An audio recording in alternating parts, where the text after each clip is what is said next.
Love is infinite.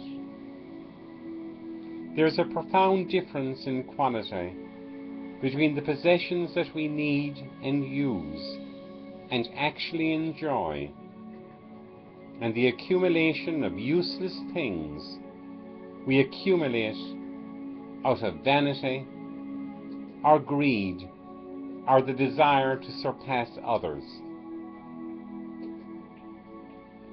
The first kind of possession is a legitimate extension of our personalities. We enrich a much-used object by our love, and it becomes dear to us.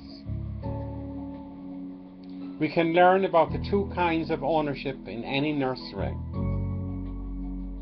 A child who has only a single toy enriches it with his love. The spoiled child, with many playthings spread out for him, quickly becomes blasé and ceases to take pleasure in any one of them.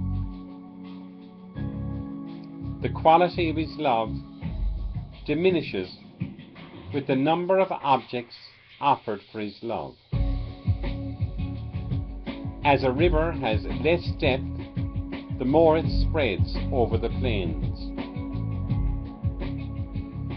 When we visit a large mansion inhabited by only 2 people, we feel the coldness of such a house. Too vast to be made a home by human love. Each of us, by his presence, can ennoble a few cubic feet, but no more. The more people own beyond the limit of things they can personalize and love, the more they will suffer boredom. Yet, men and women are forever trying to add to their possessions, far beyond the limit of enjoyment. This is because of their mistaken belief that their hunger for infinity can be satisfied by an infinity of material things. What they really wish for is the infinity of divine love.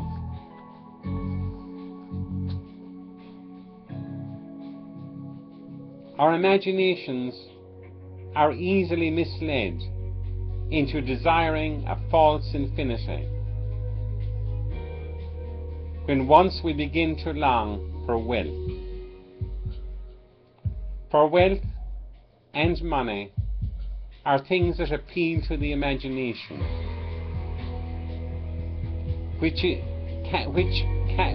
cannot satisfy our wishes. Real goods, such as those our bodies need, have not this quality.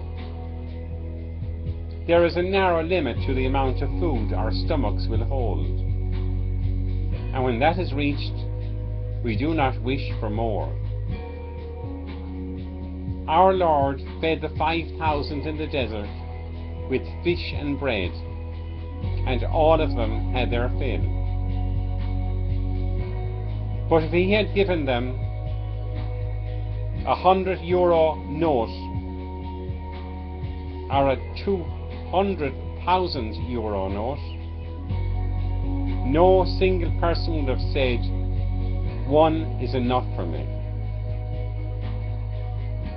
Credit, wealth, stocks, shares, bank balances,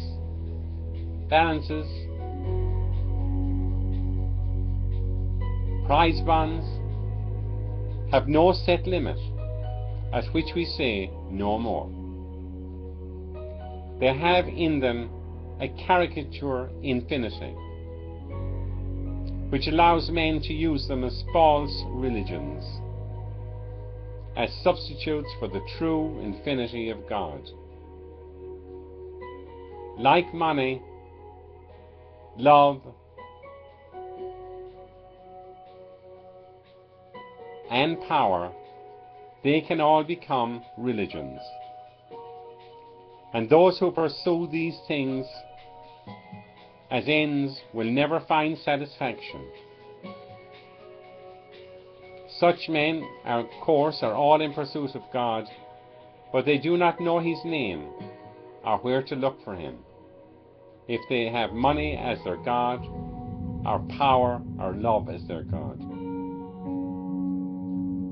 Since every increase in quantity among the things we love brings a decrease in the quality of love, there are two ways in which we may hope to keep love pure.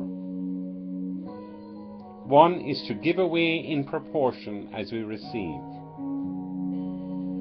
This habit reminds us that we are merely trustees of God's riches, not their rightful owners.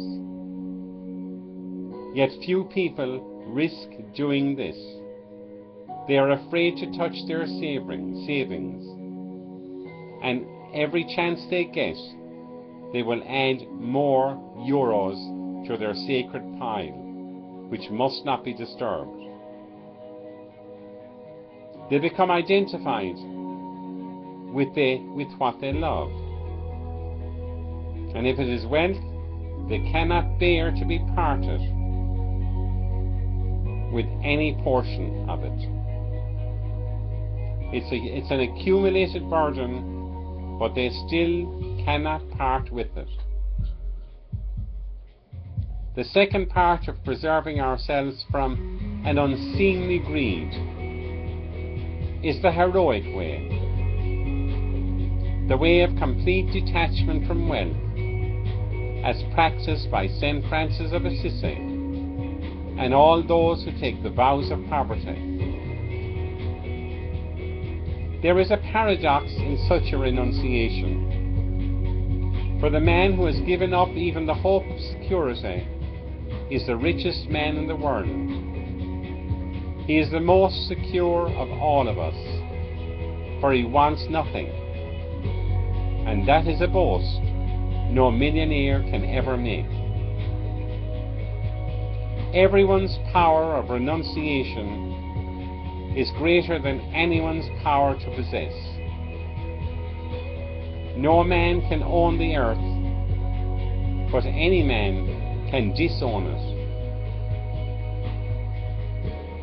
Misery may fill their wallets, because that's what they become. They become miserable. Misers are miserable. They fill their wallets, and they may fill their wallets, but never their hearts, for they can never obtain all the wealth that they're able to imagine and desire. So misers do become miserable. But the poor in heart are rich in happiness. God gave us love enough to spend in getting back to Him, so that we could find infinity there. He did not give us love enough to hoard.